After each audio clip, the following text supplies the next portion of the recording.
Welcome to the New Masculine Podcast.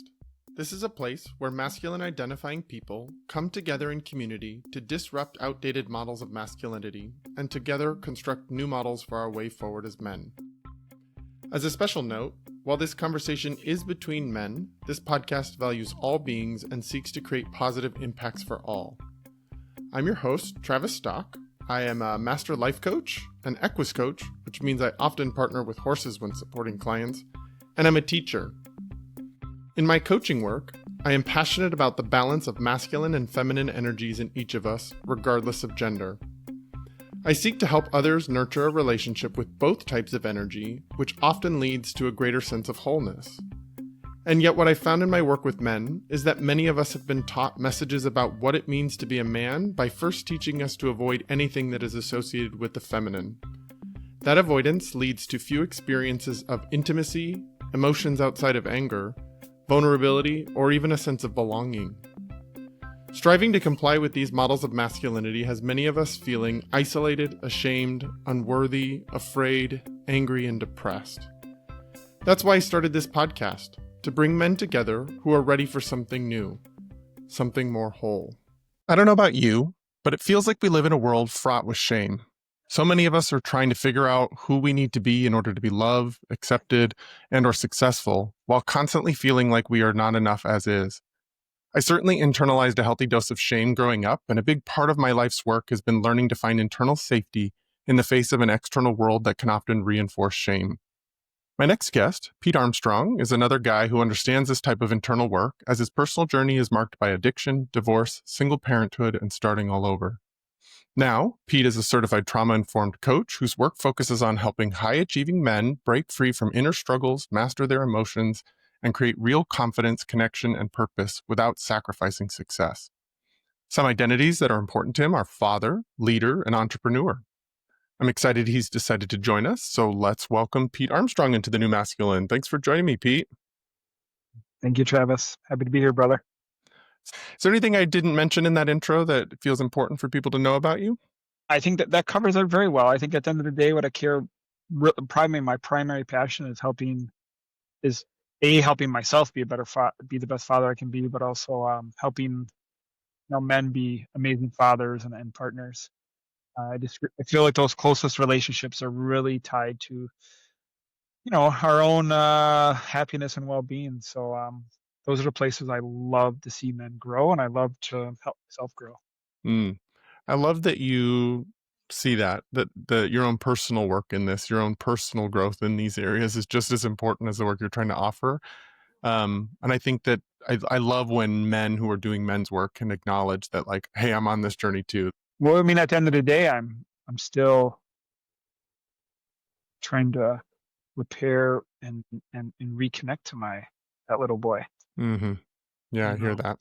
So let's talk about that little boy. What are some of the stories that come to mind when you think about like important pivotal moments in your life that you grew up learning from boyhood to manhood? Yeah, I grew up in Milwaukee, Wisconsin, so mid-sized city. Grew up in a blue-collar neighborhood, predominantly white neighborhood. Milwaukee's one of the most segregated cities in America.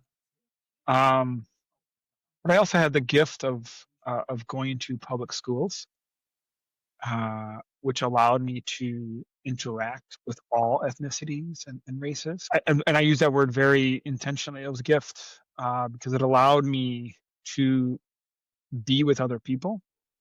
And I would say what really helped me with that is that in many ways, even though I'm a white male, in many ways we were the problem family on the block.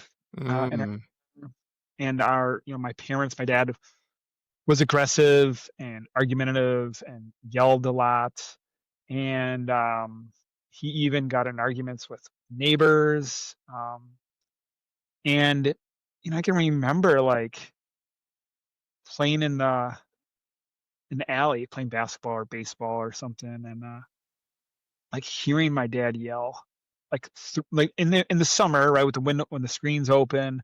We didn't have air conditioning, and I could hear my dad yelling, at my mom or something, or or even remembering him, like, about to fight one of our neighbors because we ran in their yard or something. So, you know, in theory, he was standing up for us, but it was scary because he was like, you're a young kid and you're seeing your dad about to, get in a literal fist fight with the neighbor. So you Um, had a adult male figure that had easy access to his anger. yeah, he was a pro at it, and Yeah. and I would say that was I didn't know this until I did the work, but Mm. in many ways I internalized like, wow, Yeah. I have shame belonging to this family, Yeah. and that manifested in certain ways as a child. I was a little bit of a troublemaker, and I had my own anger. Um, and I can remember I couldn't go in some of my neighbors' houses. Literally, didn't fully know it at the time, but I literally was told I didn't belong. Mm. And to kind of tie back to these different ethnicities and races, it was like, man, in many ways, like they were my people, Mm. you know, because right, society tells them that they don't belong, Yeah. right? And I know what that felt like, even though I was this white boy. Um, we were the ones that didn't belong on the neighborhood. So on a Mhm. smaller scale, I know exactly what that felt like, and just so I think honestly, man, that was a big piece of my childhood. Is I didn't fully realize that obviously until later on in life, but just never felt like I belonged um, in many ways, and you know, parents got divorced, um, and so I just saw a lot of anger from my dad and yelling, and mom being sad. Mm. Yeah, so I would say that was kinda like my like, getting really if you wanna get really close to what happened to me as a child, I'd say a lot of that, and then parents got divorced, so obviously there was some struggle there. My dad ended up going to prison for a while, Mm. late teens, so my mom was raising us as a single parent, and she was working, like, 3 jobs, and she, undiagnosed mental health issues. So, I was running the streets, man, and I say Yeah. running the streets because I was selling Mm. drugs, I was doing drugs, I was can't say I was a criminal because I never got caught, but, like, I was I mean, seriously, I was really good at Uh, it. I'm kidding. yeah, No, yeah. but honestly, Travis, I was, not the traditional, white kid growing up. I, yeah, man, like, just different way of growing up. You're that kid that sometimes is shown on television shows. Like the show that immediately comes to mind is like Shameless, that set in like Chicago area, and it's like the family where they like everybody that you root for ends up being a villain at the at the end of the day because they're trauma, and it's just like trauma Yeah. on trauma on trauma in a family, and it's just like yeah, it's wow, it's a lot you were navigating as a little kid. Well, it's funny that show's called Shameless, and we're talking about shame. Totally. Um, Oh yeah, man. I was navigating the line, but you didn't know it, right? So I started doing drugs, and I mean, in hindsight, again, I didn't know this, but I was lonely probably, and afraid, and sad, and angry, and had no idea that was going on, right? How old were you when you started coping like that? I remember I was like at 12, probably like I'm gonna say 12.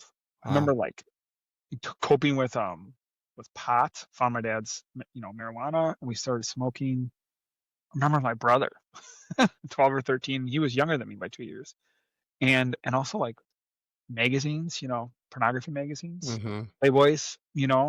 Um, so those were the ways in which I learned to cope. Mm. Didn't know at the time, obviously, but and that's the way I grew up is through drugs that then led to I had a relationship first time, just sex, drugs, not really alcohol till later in life, but like Mm. pot and sex and stuff of that nature is by the ways that I coped as a young child and even into my late teens and 20s, even into my 30s. Wow. And so where does that lifestyle take you to? Like where like if you're out there selling drugs, doing drugs, coping, not being aware of what's really going on for you, what does that lead to in your lived experience? Well, education wasn't important to me. Uh-huh. Skipped a lot of high school. skipped school, wasn't organized, I was an athlete, one of the best athletes on my block, like just very active, natural skills, but without any structure, with no structure at home. I was out running the streets, and therefore I didn't have any, wasn't involved in sports, even though I loved them dearly. I was not doing well in school. I just thought making money was kind of the way to go. And Mm. so I remember having a paper route. I remember working in a restaurant, selling drugs. Um, yeah, just like making money was really the focus as a young teen. Um, Probably until about 20. Became a bartender at like 18 and a half. And so I was, 18, 19 years old making, this is 19, let's just say 99, 2000. I was probably about 20 years old making, 45 grand, 50 grand. That's a lot of money as a, Felt like a lot of money. you know what I mean? Like I bought like a motorcycle, bought cars, just stupid I was stuff. a social worker with a master's degree, and I was making like 38,000 a year. So that is a lot of money for an 18. Funny, not funny. Yeah, yeah. So just, and then like just drinking, like a lot of partying and as a young man and going out, chasing girls at that age. Yeah, just partying. No real focus in life. Just kind of no direction. Just make money, have fun, and really get hammered. Was it fun, or was it one of those situations where you were like chasing fun, but actually deeply miserable? Oh man, I didn't know it, but yeah, I was sad. Yeah. Yeah, lonely and sad, and never felt like I was good enough. But I was also like the kind of the glue of multiple friendships. I was kind of Mm. the funny guy, right? The funniest guy, the wasn't always like the leader of the group. But I was kind of like the one that always like, all right, let's go do this thing, or just the guy that would be the life of the party. Yeah. Even if I wasn't the leader at times. But I always wanted to go do something. I was always like, let's go do this, let's go do that. And I think it's because many ways, I didn't want to be by myself. I didn't want Yeah. to be alone. Yeah. It Yeah. gets scary once you're alone. I Yeah, I didn't definitely know that. had, I didn't realize that until really understand that until about within the last 5 years. yeah. That I didn't like being alone. Really? Wow. I remember being in my 20s and feeling very alone and feeling very much like I hated being alone, but I was also drawn to being alone because I felt Mm. like the level of shame and the level of depression that I was feeling like just wasn't suitable for human consumption. I shouldn't bring it out there Mm. into other people.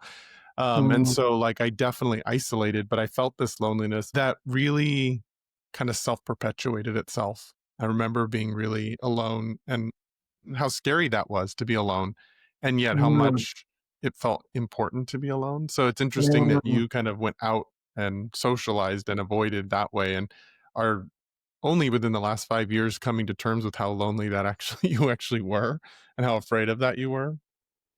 Well, I was afraid of I was afraid of being alone Yeah. by myself. And so one way I would help, one way in shape or form what I realize is, casual sex with women, Uh-huh. hanging out with friends, right? Doing things, um, drugs, alcohol, stuff of that nature.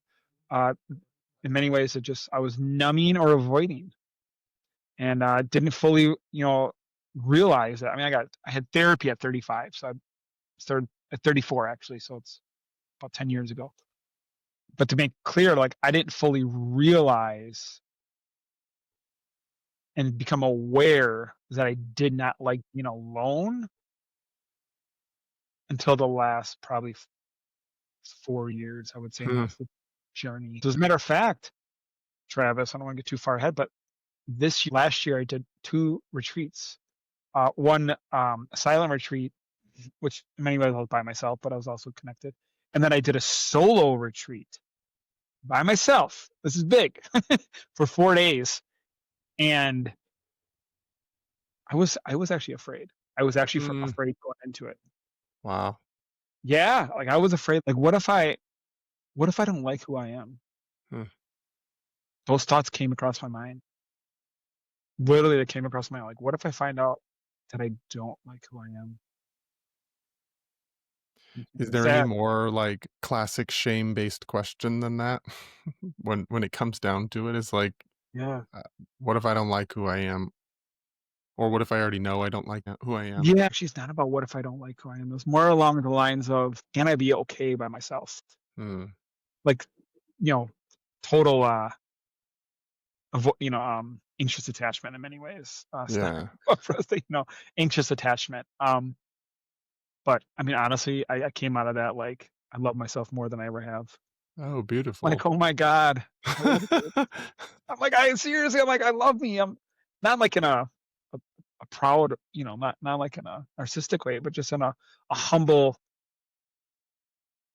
yeah, like in a humble way. Just like, I love you. I love you, Peter. Hmm.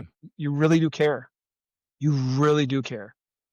And That's a big leap from that boy who was otherized and alone and didn't belong and was numbing a lot to this point. I'd love to slow it down a little bit and hear a little bit about the journey to get there.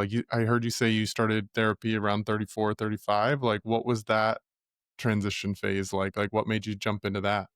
yeah, well, I became a parent even Ah, before that. I think might be important. I became a parent in 2005.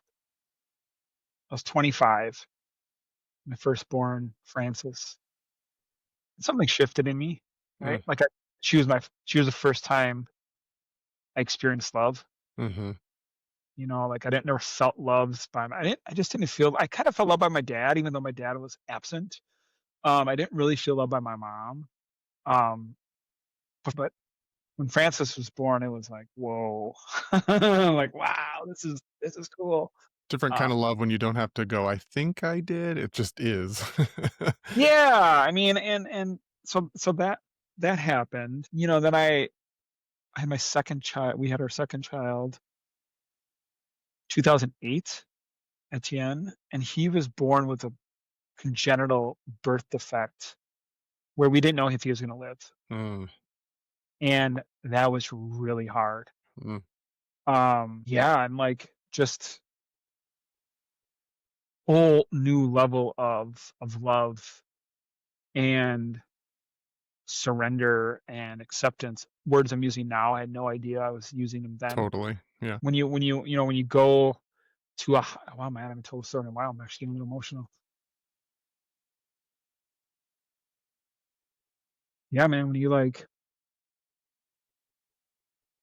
you go to hospital and your son's, laying in this incubator and you have no idea if he's going to live. He just had surgery at third day of life, right? And he has all these tubes in him and he can't breathe. And it's just like, wow, there's nothing I want more than for him to be healthy. Mm-hmm. Nothing else mattered. Nothing else mattered than just being with him. I would say that was another layer of like of understanding love. Actually, now that we're saying this out loud, I Mm-hmm. never really realized this. I'm kind of experiencing this as we're talking. Yeah, It's amazing those moments in life where you get so clear on what the only thing that matters is that he lives and you want that so much, and yet you also have to confront how little control you have over that, or how absolutely no control you have over that. It's amazing those growth points in life when we have to come up against our extreme desire and our lack of control. yeah, you're spot on, Travis. It's funny, I for, it's almost like I forget part of my journey. Mm, Um, I forget about this part of me and how this has helped me with resilience. mhm. Build this understanding of how like I don't want to get ahead, but like really, man, like I don't know what else matters more than the people that you love the most being okay. You know, there's just something I can't explain it. Yeah. You know, um, And it's a bummer that it takes something so scary to wake us up to that. And yet, how else would you have been aware of that growing up in the family that you did, and having the sort of like experience of not belonging in the world. Like, how would you know that that's important? And in some ways, your life taught you to deprioritize those things as a way of coping. And so Mhm. sometimes the wake up call does have to be big and scary in order to really get that, to really let that land, that those, that our family, that our children, that our close loved ones are all that really matters, and their well-being. Yeah. Yeah. Yeah. No, it's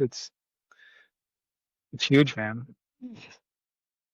Yeah. So Etienne was born in 2008. Uh, and then like in late 2009, the mother of my children and I, we decided we were going to break up, and we, split 50-50. We weren't married at the time, but she moved out of the house. We had a 3-bedroom home, and she moved out, and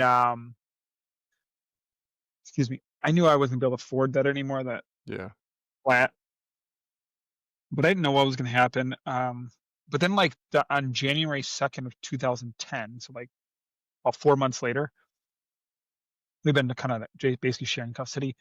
I tore my ACL playing basketball on January 2nd. Didn't know I tore my ACL right in that moment, but a couple guys were like, yeah, man, we heard something snap.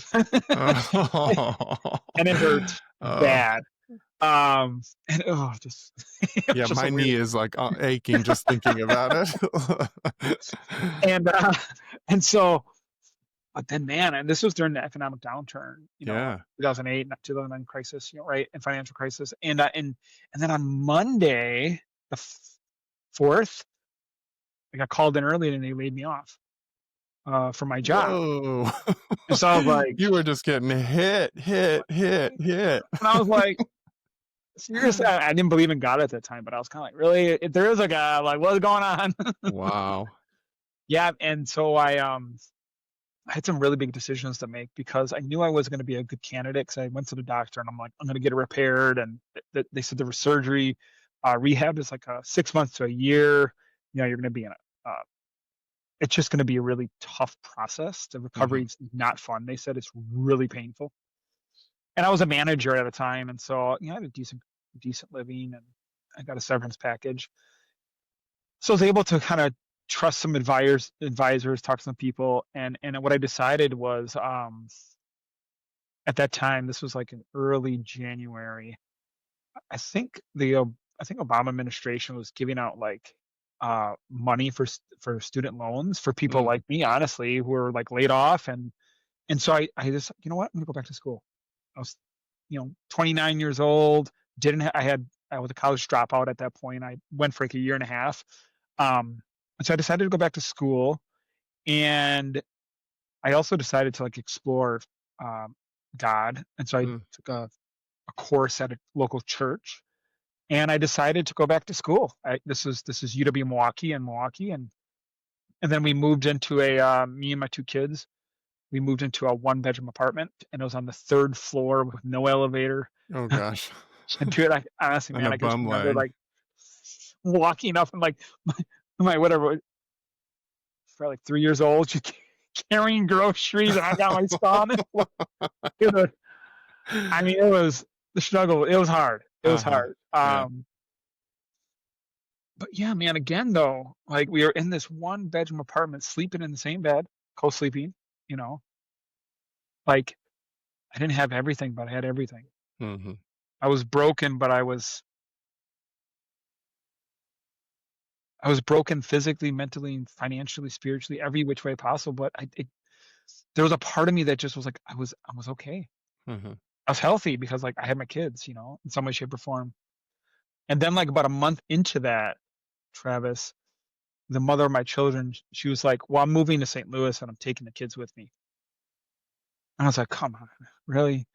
And I was like, "All right, well, I'll move to St. Louis then." I just started school. I'll just start school down there in St. Louis. We'll, I'll get on my lease, all that. And then a family member was like, "What are you doing?" Like, no, she's being irrational. You should get a lawyer. So I got a lawyer, and I ended up winning, got primary placement. She moved to St. Louis, and I literally became a single parent at that Mm. point. And so from middle of I think it was like May 2010, became a single father, returning adult student, going back to school. I think I sold my car, and got a bike with the Burley in the back. My knee was getting in a better place. I came to God as well during this time. Actually, I came to God the day I went to have surgery because I had been learning about. I took this course called the Alpha course. Hmm. Beautiful program, like Christianity 101, and just the people that were involved are really beautiful people. And I remember I was sitting the day that I was going to have surgery. It was like 5 a.m. at this hospital. I was sitting in the kind of the prep room, and there was something else. The story I was telling myself was like, well, I haven't committed to God yet. And as you know, it's Christianity, like, right? You got to commit your life to God and then you go to heaven, all that stuff. That was part of that. I had this feeling like, what if I'm under the needle and I don't wake up? Like, will I be going to heaven? And so I was having this like I was really afraid. And in comes this guy named Tom Meyer, one of the pastors, at 5:30 in the morning. Did not ask him to come see me, but he did ask. He was like, "Where are you going to be on the day of your surgery?" And I did not think anything of it, honestly. I just thought he was going to be praying for me or something. And he came in. He was the only person that came to see me. And I said, "Wow, this is love." Yeah. And that day, I started believing in God. I remember it was like February 16th or something, and it was just like a beautiful thing where I just could commit to something higher than myself. Yeah, so that was really important also. Yeah, and then the mother of my children said she was moving, so then I just started. I was like, okay, let's go. What do I need? So I got all the services from the government, call it welfare, whatever you want to call it. I needed everything, right? I needed student loans, I needed insurance. So just having to navigate that, was quite the experience too. Yeah, Again, like let a me ask single you white about that. guy, right? Like doing all these things, like on the welfare, on, raising kids. Like I just saying this out loud, it's like, what a unique kind of experience. Yeah, thank you for underlining that, because I think so often in our culture, especially in a sort of tense time around sort of welfare, around programs that are there to help disenfranchised or people that are struggling, I think so often we get this sort of myth that it's like welfare mothers and it's women that are using the systems Yeah. in ways, and people are critical that they're overusing them. But I love that you underline that you're a guy, you're a white man, you have all of the sort of natural privileges of being a white man in this country, and yet you were somebody struggling. You were somebody who had a hard childhood. You were somebody that was having a tough go at life. My goodness, all of those things back to back, and you needed some help and some support, and that safety system that is there and meant to help people when they're struggling. And I appreciate you underlining that, because I think you represent a different character or a different archetype of somebody that's receiving that and gives voice to another kind of experience. How did being somebody who was receiving welfare, that was being a single father, that was struggling at that point, how does that affect your self as a man? Like, how did how did you internalize all of that, and how did that either strengthen your sense of manhood or actually start to make you feel less than as a man? Man, so many tropes here, so many themes. In many ways, it made me feel again like I don't belong. Yeah, I Right? bet. I was living in a well-to-do community, or a fairly probably upper middle class area. Yet here I am, the single dad on welfare, no car, trying to get everywhere by bike, returning adult student. And think about that too. I was 29. Mm-hmm. Oh, here I am in the classroom. I'm the old dude. I'm the old guy. Again, And I don't belong. Like, what the heck, dude? Like, who are you? Like, maybe this is good. We're kind of finding some stuff here. it's so funny because you and I, like, I'm turning 40 this year, and it's like we look back and I'm like, 29, you were just a kid, and yet you were like the grandpa of the room. Grandpa. Oh, that's hilarious. Like, seriously, I was like Yeah. the old guy. Um, we got connected with the professors, right? Like, Yeah. um, yeah. So I was like, in many ways, like I didn't feel like I belonged again because I was like the old guy, right? Like, um, and in my community, I was not like everybody else. Hmm. I was single. Everyone else was married. All my kids that were in their daycare or school, every one of them had the traditional, uh, what's the word I'm looking for? Um, Traditional family, yeah, the nuclear traditional family, family. right? Yeah. Nuclear family, that's the word I was looking for. Right? They all had nice houses. They all were dual income, all that. And I was, again, the oddball out. Um, Obviously, it started helping me when people would like,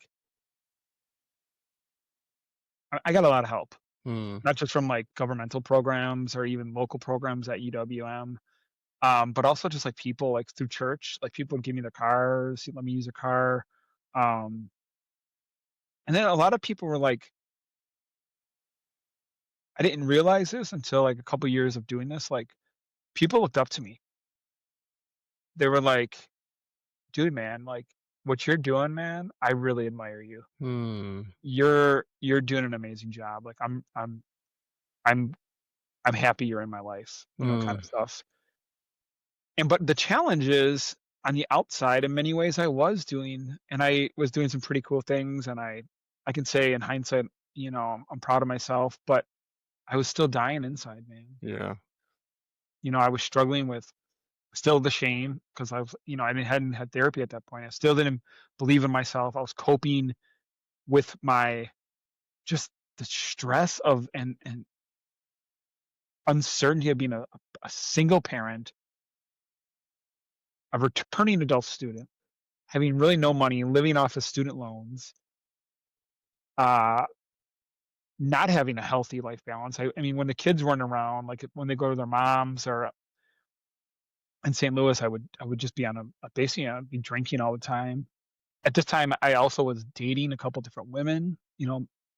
We had, obviously like consensual relationships, but I was dating a couple different women at the same time. And I was using that as like a coping mechanism in addition to alcohol. And that's not a good mix for a healthy household. No. So I was angry. I did not have a regulated nervous system, fancy language, but I was stressed out, right? I was stressed out with the kids. Yeah, so like on the outside here is this guy who's like doing some nice things, but in many ways I was dying inside, man. I didn't know how to. I didn't know what I was just I was struggling. Hmm. Um, I had a lot of help though. My mom helped out a lot. The mother of my children, their side of the family, helped me out a lot. So I had a lot of help, which allowed it to not get too bad. Yeah. But it was still difficult. It's interesting how our nervous systems kind of choose things that they're accustomed to, even if they're not great. Like you grew up with a dad that was struggling with anger and that was a dysregulated nervous system, and then you became that. Even Yeah, though there were like different parts of you that were doing well and being successful, you were living dysregulated. You were living in a fight or flight response, basically. And constantly. we get used to those things. And so it's the devil we know. And so we choose it. And so it just feels like the norm. And it's like, well, there's no other way. And yet, I'd love to hear a little bit more about the turn you've made and how you've made this significant turn from that person who was struggling in the inner world, but maybe having some success on the outside world. How did you make the turn into the guy you are now? Yeah, I would say the one of the biggest things was in 2014. I ended up I got invited to grad school, so I was same things I'm telling you about, still struggling with those same things, but like there was a level of pressure in grad school Hmm. that was different, right? I was a TA, just all the things like I really had to perform at a different level. It's like, step Uh, up, buddy. yeah, and Yeah. you know what happened was I started getting ocular migraines and I started having panic attacks. Oh gosh. And I was like, "What is going on with me?" I thought I was literally I thought I was having a stroke a couple Uh, times. And so I decided to go to therapy because I just was like, I'm gonna go check out therapy. And sure enough, when I got therapy, I remember therapy was like in May of 2014 or April of 2014. I was like 33 years old, maybe, yeah, 33. And sure enough, you have anxiety, depression, childhood trauma, addiction, uh, you name it, I had it. And the therapy helped, and it helped me say no to pornography, which was a big thing that created shame in me, was Uh, pornography. And having relationships with women that, although like I treated them nicely and we enjoyed our company, I knew there wasn't a future. uh, That also created shame in me. Like I knew that I was basically using them in a way. I hate to even say that. Um, they were under the impression also that it was basically working for both of us, but it was misaligned, and it was mhm, causing me to have shame. mhm, And so, man, I don't know what I think I don't know what happened, but I had this one panic attack, and I was like, I'm done. I'm done. Pornography, I'm not doing it anymore. I'm done with pornography. I'm done with having casual sex. And sure enough, like 3 months later, I met a woman in grad school. And long story short, we fell in love, and she got a job in Madison. She invited me and my kids to come live with her. And through counsel and asking and mentorship, and I decided to say yes. We moved to Madison um, when we graduated with our masters. And yeah, then we got married when we moved here, and I continued with therapy, it was totally helping me. Um, and then like 6 months into being here, I got a job at UW Madison, doing exactly what I researched, mm. which was like this super small niche area of transportation. Literally, the title of the transportation was TDM coordinator, and I researched TDM, which is just like. But the funny thing is, Travis, there's only like 10 of those in the country, Mm, and right, like so everything's like, right. I I trusted my intuition with this thing moving here. I trusted my intuition too about studying TDM, mm, because I was like, I don't want to just study bikes. Um, Bicycle and pedestrian. I want to broaden my understanding so that I could get a job, and sure enough, I did. And we had a child together, and being a blended family was challenging on our relationship. I ended up getting a management position in 2019, and I took some coaching training in 2018. Yeah, and then in 2020, the the world pandemic changed. hit. Yeah, man, and that was Took like a dark turn. the straw that broke the camel's back for our marriage. Uh, And we had both been drinking more at mhm, that point, which I think most people were. uh, so that definitely got in the way of our marriage. Um, and in many ways, she wanted me to like send the kids away to go live with their mom mm, um, during this period, and I that was like an eye opener for me. Like, ooh, we don't know what the hell's going on in the world. You think I'm gonna send my kids down there? What do you, I mean, right. my Lord. I've been raising them by myself for the last, 5, 6, 7 years. And so, yeah, man, that was something that was like, okay, I'm gonna stand up for my kids and me. Um, and she moved out. There's more to that, but basically she moved out, man, and we decided to get just a divorce. As well in 2020, and I had hired a life coach in early 2020 because she was going to help me bring my life coaching business to fruition. Basically, 2020 going through a divorce and realizing I don't want to continue to be in this marriage. I decided to take alcohol out of my life in Mm, 2020 when I turned 40. And during 2020, I also, working with a life coach, just started having really profound changes in my life. Uh, Even more profound, honestly, than therapy. And it just continued to reinforce this idea that I wanted to coach someday. And I also took this program called Positive Intelligence in 2020, and that's a mental fitness training. And in taking that course, it helped me understand how the mind works, including like the inner critic. They call it the judge. But also they teach you how to empathize with yourself. Mm. And that was the first time in my life Excuse me, after like, what? That's a thing? yeah, honestly, Travis, Yeah. even in therapy, we didn't like specifically talk about that. We talked about forgiveness of self and others, but this idea of empathy and compassion, like how do you do that? Huh. Which even being a Christian at that point for like about 10 years, I did not understand that. Yeah. That makes sense to me because I think I'm not saying that it was directly taught to me this way, but the way I internalized when I first started going through coach training and when I started learning self development, self help kind of work, the way I started applying it was through the lens of shame. And so I was constantly Mm, like looking for the next thing to fix about myself. And mm, I kind of tapped into what I call like the shadow side of self help, which is saying who you are right now is not enough. Go find something else to fix. mhm, And that was because I was so used to relating to myself through shame that I took these skill sets that can be really positive and mhm, applied them in a way that reinforced the shame that was really self-critical, that was really like hard on myself mm, and mhm. lacked that empathy and compassion for self. And it's taken me a while to like really continue to pull the threads out of that shame and allow these tools to be helpful in helping me move forward rather than being something that just becomes another reason to dislike myself.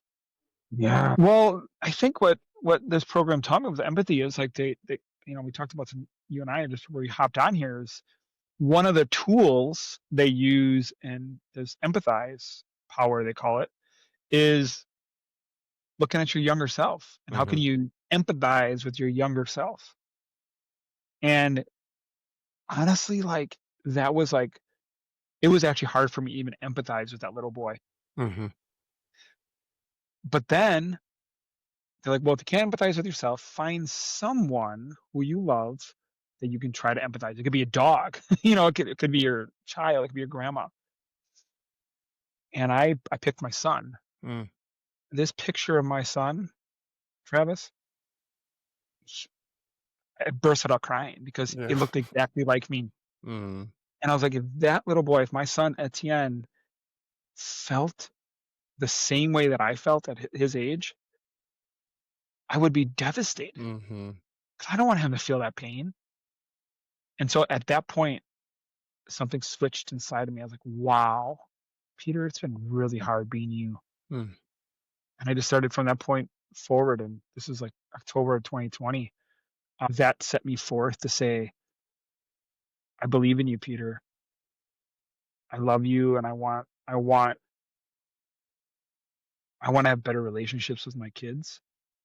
And so I was just like, how did I get into this marriage? We ended up getting divorced later that year in 2020. Is like, my two questions were, how did I get into this marriage? And how do I never get into another marriage like this? mhm, And the reason why I had these really profound intentions was because my kids told me, my two older kids, right? Dad, you never listened to us. You always did what Megan wanted. That's what they told me when Megan moved out. And that broke my heart it's a big mirror they're holding up to you. Wow. big time, man. Mhm, And hence why those questions I asked myself, like, how did I get here, dude? And I read a book on honestly, man, this book is beautiful. Oh, I don't think it's in my backpack, but it was all about codependency, shame, attachment theory, all the things, acceptance, shame, all the things that I was like, oh, did you guys like write this book for me? mhm. And Telling your life story in a book, I'm like, huh? hey, man. Because what's crazy is the things that I was learning, about shame and like Mhm, codependency and all this, never taught that in therapy. Like never none of those theoretical constructs and ideas and concepts. For me, I'll just speak from my own yeah, experience and the life of and the experiences of my clients. They like I and my clients like to learn. Like, mhm, tell me why. I want to know why. I want to understand how come I do this. Tell me where does this come from? There's like this something like I want to learn. Oh, I'm codependent because I didn't get love as a child. Oh shit. Oh yeah, that's mhm. true. I didn't feel loved. I didn't know that. Oh my god. you know, and it's like so for me, it's like when I started doing more reading and learning, I was like, I can't be the only dad out here Yeah. that's feeling this way. And so I was like, when I got divorced, I'm gonna take care of my relationships with my kids. I'm gonna work on myself, and I am gonna keep moving forward with starting my own business. Mm. What does your coaching work look like these days? Yeah, so nowadays I'm you know, a fair amount of training, but what I realized after empathizing with myself and having self-compassion, I'm like my life started changing inside, my inner world, the way in which I viewed myself changed. So I had less stress, Mm-hmm. less anxiety, less sadness, less anger.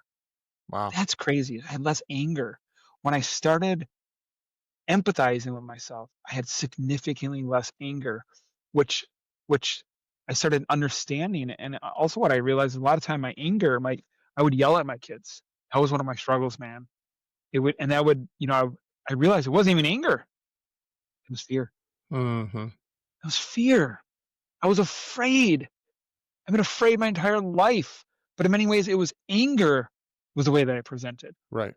And when I started doing this work, I was like, I want men to understand this. Like, you have to understand, man. You through my training, certified trauma informed coach, certified mental fitness trainer, and I also worked under Connor Beaton of Man Mm-hmm. Talks for Mm-hmm. 3 months.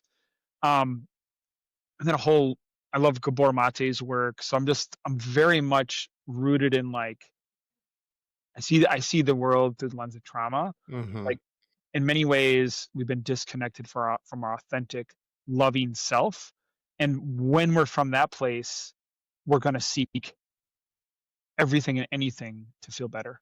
Yeah. Unfortunately, usually those are unhealthy measures, whether it's unhealthy relationship, addictions, achieving. And so those things just never freaking work. Yeah. But we do get value from them. Mm-hmm. And so a lot of my work is helping men who, when I first started doing this work, I was helping more men who were struggling with addictions. Now we're actually working more with men who are in their career, successful in their careers or successful in their business, yet in some way, shape, or form, they're not fulfilled, or the relationships at home aren't exactly where they want it to be. And so they're seeking and they feel alone, they feel lonely. They didn't fully realize this until we started having conversations, but they knew something was off inside, Mm-hmm. right? They have this career success or business success, yet they don't feel truly fulfilled or happy, and they're more stressed than they would like to be, or they can't turn their mind off, or they feel worn down, or they don't feel like they know who they are. They feel like they feel emotionally stunted, like they don't understand their inner world. And they probably, they're more angry or anxious. Um, and so a lot of my work is in helping men with, kind of a teaching training hat, Mm-hmm. a coaching hat, largely trauma lens, that you're for men that don't understand trauma, like that you've had a challenging childhood, and the things that you're experiencing today where you're triggered or why you're doing what you're doing, brother, they're connected to when you were a kid. And in many ways, he's showing up today at 45 years old because he still feels afraid or sad or lonely. And so really what I'm doing now is through, breath work, deep trauma informed coaching, largely trying to use the inner child lens, um, and also teaching men about why the nervous system's important. Like, Mm-hmm. breathe, dude. Mm-hmm. you know, being silly about it, but really trying to help men understand that you can't just come and sit on the couch, right? That's going to be part of the journey, without a doubt, top down. And I also do interoception, so like helping men connect to the breast and where they're really getting out of their head and into their heart, into their body. Almost every session, we do something of that nature. And so, really helping men understand that when you feel this way, that's a symptom, it's a Mm-hmm. sign, it's trying to tell you something. And so now men are really starting to understand that that's just a little boy that needs some love and attention, Yeah. and helping men start. and practice self-compassion, self-empathy, self-love, and self-acceptance, because men get that. And Yeah. often the kind of gateway into that, or the tool, two things. One is their kids. So I usually work at dads, and I always talk to them like, what if your son or your daughter felt this way? How would you treat them? What would you do for them? Mm-hmm. And almost always I give them a hug. Mm-hmm. And I'm like, guess what? Yeah. That's what you can do for yourself. Yeah. And that's hard. It's hard for high achieving guys, right? They think that's silly. Mm-hmm. But once they get it, I'm not metaphorically, Yeah. when we do the inner child type work, or the breath, where they can connect with how they're feeling, they start to realize, wow, there's an inner wisdom in this that when I listen to it, I feel that I can be myself. Mm. A lot of men say, I just want to be me. And these are men that are, very are successful, but they don't feel like they can be themselves. In many ways, that's what I love to do, is help men move in the direction of being me. Yeah. That's why I'm so glad you shared so much of your own personal journey in the beginning, because you're kind of using Gabor Mate's work, which I totally love. And it's all about trauma and how trauma creates all of these dysfunctional behaviors, or addictive behaviors, or things like that. And you're such a perfect example of it, like not feeling like you belonged, having a dysregulated father, having a sad mom that you didn't feel loved by. Drug use starts playing out, you become an angry father. Like there's echoes of your childhood in your adulthood. And it wasn't until you started addressing that you could interrupt the echoes, that you could interrupt the patterning that you had been through to create a new lived experience. And I think sometimes as guys, at least I get a lot of feedback from guys that like, oh, it's not about my childhood, or oh, it's not about that, or it's like they're not really willing to kind of go there, or you're just going to make me blame my parents for the thing. And it's like, it's not really about that. But it is looking at like, what did you experience? And how is that echoing in your life now? And it's Mm. not to create blame. It's not to create um, childlike version of you. That child already exists. Spoiler alert. Yeah. And is usually Sorry. calling the shots. And it's being in better, more direct relationships with him so that he doesn't have to act out to get your attention. I think I just really got that on another level a couple of weeks ago in my own personal journey of like how to have a more direct conversation with that inner kid. I think he acts out in ways to try to get my attention. And I was like, wait, maybe we don't have to have that kind of behavior based conversation. Maybe we could have a more real conversation. Maybe it could be more direct and talking about what our needs are and talking about what would be helpful in this moment, rather than needing to escalate to behaviors that make me feel uncomfortable, Mm. that get in the way of my relationships with others, that Uh-huh. cause me to be rigid and tight and like Uh-huh. inflexible in the world.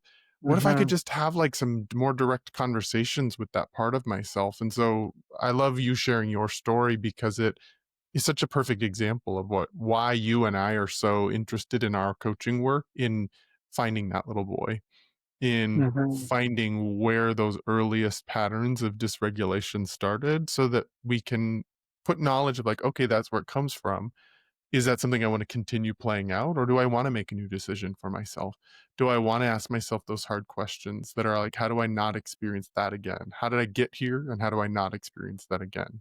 Ah, I also yeah. was hearing in that, like, you use the language of like high achieving men that you work with. And I almost wondered, and tell me what you think, because you're working with these guys a lot more. Is the high achievement also just one of those like coping strategies, or one of those addictions that it's like, I can't figure out these other parts of my life, but I am good at this. So I'm just going to lean hard into that, creating success, achievement, um, creating like the external markers of what success looks like, but the inner world is still like Is it maybe just not another one of our forms of addiction that or coping that we do in the world to become a high achiever? Yeah, Hmm. yeah. I mean, I would say, yeah. I mean, in my opinion, based on my experience and how I understand it as of today, the answer is yes. The value, again, every unhealthy, you could call it, if you want to call it, coping mechanism provides value. Yeah. Even if a guy is getting in an argument with his wife, you know, and he realizes he was defensive and then he put it back on her. I'm like, okay, how did that help? Hmm. He's like, it didn't. I'm like, how did it help? And then I start getting into how did that feel? How did you feel? Men don't understand their feelings, their Mhm. emotions. No. And the thing is, there's two things that I think are really important about emotions. One is they drive behavior. Mhm. If you want this life, whatever your dream life is, right? The legacy you want to create, you have to understand your emotions. Mhm. So that's number one. And going beyond just "I'm pissed." You gotta go a little deeper than that. Dig a little Yeah, yeah. deeper. So I love the question of honestly, man. So Travis says, I say, how do you feel? Yeah. So identify the emotion. So emotional literacy, right? So Mhm. identify the emotion. So let's just say it's anger. The second question here that I often ask is, why are you angry? Mhm. It's so simple, but it's almost always profound. Mhm. Oh, I'm angry because I feel like she wasn't listening to me. Oh, so how does it make you feel about yourself Mhm. if she's not listening to you? I don't feel heard. How does it feel? What is it like to not be heard? I feel like I'm on an island. Mhm. Yeah, and I'm like, so you felt like you were on an island? Well, no wonder why you deflected, man. Mhm. No wonder because it was too much. It was too much to feel that. This doesn't give you permission to keep doing that because that's not what he wants. He wants genuine relational intimacy. Mhm. He wants to be seen for who he is and loved and understand that he doesn't have it figured out. But he can't be that guy Mhm. right now. That's his belief, right? And rooted in experience. And it's not only experience, it's also rooted in many ways, his inadequacy at this point to understand, right? Like there's this, that's the whole thing about this work, in my opinion. I'd love to hear your opinion, but like these guys, men will hire like business development coaches and be in business masterminds and, um, they'll hire a coach to help them achieve in their career. In my opinion, the work that I'm trying to do, like, I think in many ways, I'm just trying to help you become the best version of yourself. And the only way you're going to know how to do that is through learning about yourself, learning new concepts, better understanding why you do what you do, and learning some of these emotional skills and tools that really are going to help you, pivot and handle the situation, have less stress, which at the end of the day is going to allow you to get what you want. Mhm. That is connection. E- e- every human, in my opinion, at this point, as far as I know, craves connection. We desire it. We're wired for it. We have to We have it. are, but unfortunately, and get into the masculinity and masculine. It's like you want to see a man who's angry and aggressive. In many ways, that man is deeply hurt. Mhm. This doesn't justify certain behaviors at all. But if we can have an empathetic and compassionate lens, Yeah. we can begin to understand what it's like being that person, Mhm. you know. And because in many ways, that man might not even be angry. Actually, they're afraid. You I think know, it's why work like yours and mine is really important.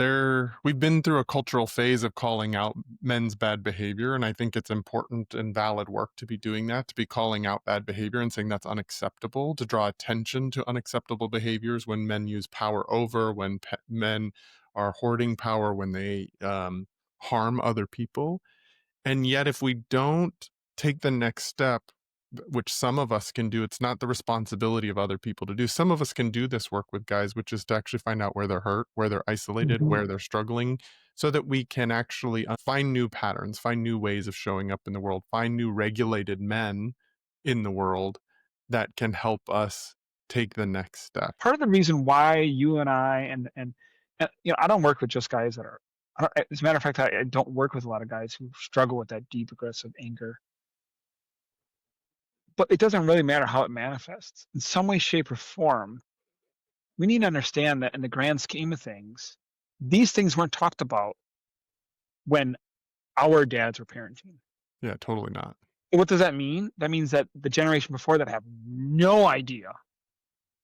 We're just starting to talk about these things. So in many ways, what that means is we're learning. Hmm. We're just starting to learn in the last 20 years, 30 years of what it is to be a man, right? And what's interesting is like I love what you just said. Like, no, that is not acceptable. That is not cool. And this is what we're going to work on. Hmm. That wasn't taught. Hmm. None of us I wasn't taught that, right? I don't know if you were, No. Yeah, no. right? Like, and that doesn't give us like permission just to go and do what the hell we want. But it gives, you have to it's like anything that you haven't gotten training with, like you need to learn. Hmm.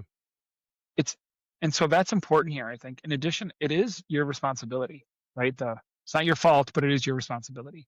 And that's what these conversations are about, is we got to take responsibility for this. This is impacting us. We have to take hold of this work and say, it wasn't my fault. It wasn't your fault as a boy that had such a hard childhood, that No. felt so alone, that felt so othered.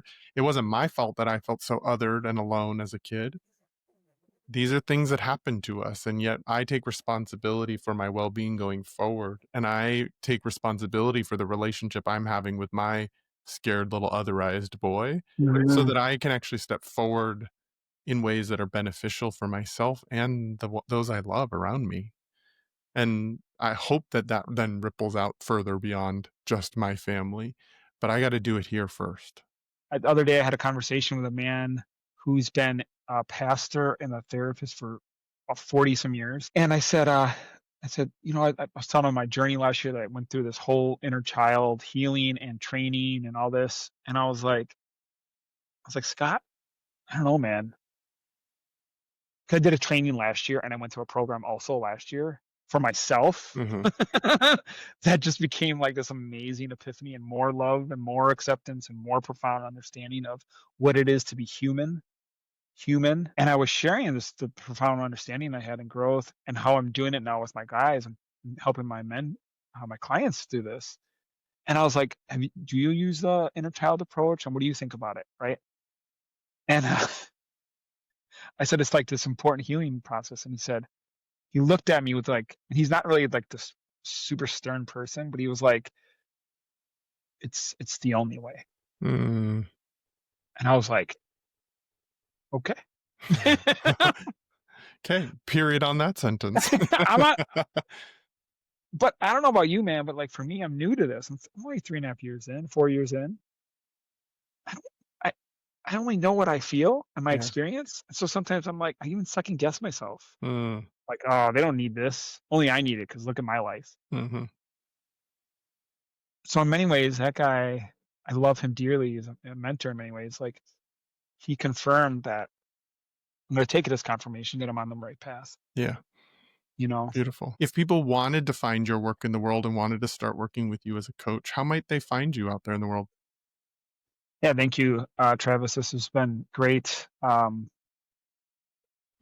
will gladly share a few things about me, but at the end of the day, there's lots of things you can do right now, and that is, just practice breath work, try to meditate a little bit, move your body, and just try to develop compassion and empathy for yourself. Mm. Uh, but if you do want to, find me, follow along, connect with me. My website is PeteInspires.com. I am on LinkedIn at Pete/R Armstrong. I'm also on Instagram and Facebook. Uh, those are probably the best ways to check me out, and just email me if you want to. PeteInspires@gmail.com. Okay, beautiful. I'll make sure all those are in the show notes so people can easily access that. Thanks so much again, Pete, for joining me, for being one of the guys in the New Masculine that's helping do that work inside to find that inner boy and to pull him along and to help him along and to empathize with him. And then how that ripples out, how you're offering that to other guys. I think that I'm with you that this is where the work is. And I just want to also validate the fact that you're doing good work and that is where we're supposed to be going, that this is our part of our purpose to show up and be a part of this transformation. So thanks for being a part of this with me. If people want to Thank get you, in Brian. contact with me, you can go to my website at travisstock.com. You can find me on Instagram at Travers03. That's where I keep these conversations going. So if you have questions or want to share the impact of this conversation, find me there. And if you want to become a sponsor of this podcast and like the mission of it, please go to patreon.com/thenewmasculine. Thanks again, Pete, for joining me, and until our next episode.